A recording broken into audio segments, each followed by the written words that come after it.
Listen up, system admins, network defenders, and security practitioners. I am issuing an urgent Code Ninja security advisory. We are currently tracking a catastrophic, absolute textbook buffer overflow vulnerability in the Windows Server service. It's designated as CVE 2008-4250, addressed by Microsoft Security Bulletin MS08-067. And frankly, this requires your immediate, undivided attention. It is highly lethal, it's totally wormable, and it gives attackers full, unauthenticated remote code execution. Let me be crystal clear about the stakes we're dealing with right now. A single, negligent string operation in the code can compromise millions of endpoints globally. It completely bypasses your standard perimeter defenses if you aren't properly segmented. The threat landscape has fundamentally shifted, and we've got to respond immediately. To really grasp the severity of what we're up against, let's jump back to the rapid timeline of October 2008. This shows exactly how fast this threat escalated from just a latent, sleepy code flaw into active, wild exploitation. The fundamental weakness was buried deep within the NetpwPathCanonicalize library. It just sat there, essentially a ticking time bomb. Well, threat actors finally found it, and they didn't just poke around, they actively weaponized it using a malware strain known as Gimmiv.A. They used crafted remote procedure call, or RPC, requests to instantly compromise targets. The speed was literally staggering. Microsoft was actually forced to issue an out-of-band emergency MS08-067 bulletin on October 23rd, warning the community that this flaw was highly likely to be used in a self-propagating worm across the entire internet. And the very next day, MITRE formally published the CVE. So, what's our objective with this explainer? As security researchers, it's our core ethical obligation to practice coordinated vulnerability disclosure, or a CVD. We don't hide the facts, we bring them out into the light so you can actually defend your networks. The clear operational goal here is to force action on your end. We're dissecting the anatomy of this vulnerability so you can execute immediate mitigation strategies right now or forcefully deploy a vendor patch across your entire enterprise architecture.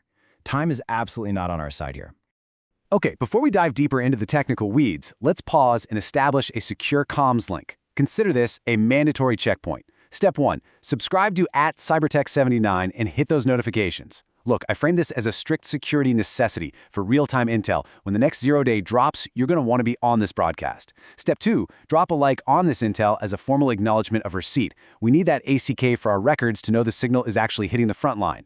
And Step 3. We're conducting an active blast radius census right now. Hit the comments and state your status. Are you patched or are you vulnerable? We need visibility into the global attack surface, so sound off. Moving on to the technical deep dive, root cause analysis of the buffer overflow. Let's look under the hood. The core mechanic we are dealing with here is a path canonicalization buffer overflow. Now, what does that actually mean for your servers? Basically, it means this vulnerability is the result of sheer developer negligence. When the Windows Server service tries to simplify path names, specifically when it's dealing with those ... directory traversal sequences you use to go up a folder level, there is a total lack of rigorous bounds checking during the string movement. Think of it like a GPS giving you a shortcut, but it totally fails to check if that shortcut drives you straight through a restricted military base. Because the service fails to strictly check for these out-of-bounds situations, an attacker can craft a highly specific, malformed request that completely overflows the allocated memory buffer. And once that buffer overflows, the attacker overwrites the return address on the stack and seamlessly executes their own arbitrary payload right on your machine. When you run the static analysis, task 1 in our security lab, it points us right to the origin of the threat. The vulnerable function is buried within NetAPI32.dll. It's called NetpwPathCanonicalize. The critical error originates right there in the assembly, specifically where the code makes a call to the vulnerable sub_5DDA180 function. Honestly, when you analyze the execution flow at this exact memory address, you realize just how incredibly fragile the path parsing logic truly is. It is practically an open door just waiting for a malformed request to kick it completely off its hinges. And the mechanism of failure here is fascinating in the worst way. Task 2 breaks it down. The lack of proper bounds checking happens in the sub_5FDDA26B function. Why? Because the code relies on the fundamentally unsafe wcscat string concatenation function to build the final path. In the programming world, wcscat is notorious for a reason. It absolutely does not check if the destination buffer is actually large enough to hold the new string it's appending. Because of that, a malformed ... sequence turns a routine path simplification into a lethal, weaponized exploit. The system just blindly copies data until it hits a null terminator, completely smashing the stack in the process. So because of that severe lack of coding rigor, we are looking at a catastrophic CVSS version 2 base score of 10.0 and a CVSS version 3 score of 9.8. Look, we do not see 10s every day. A 10 out of 10 represents a total, unmitigated breach of confidentiality, integrity, and availability. An attacker successfully exploiting this single vulnerable string operation gains the absolute maximum possible leverage. We're talking silent program installation, viewing or deleting your most sensitive data, and creating rogue accounts with full admin rights. Total system compromise. Once they're in, it is game over for that endpoint. Let's break down the actual blast radius across the different operating systems to understand our threat landscape. On legacy architectures, your Windows 2000, XP, and Server 2003 boxes, this is rated critical. Why? Unauthenticated remote code execution. Any anonymous user, anywhere, with network access can send a malicious RPC packet and instantly take over. No password needed at all.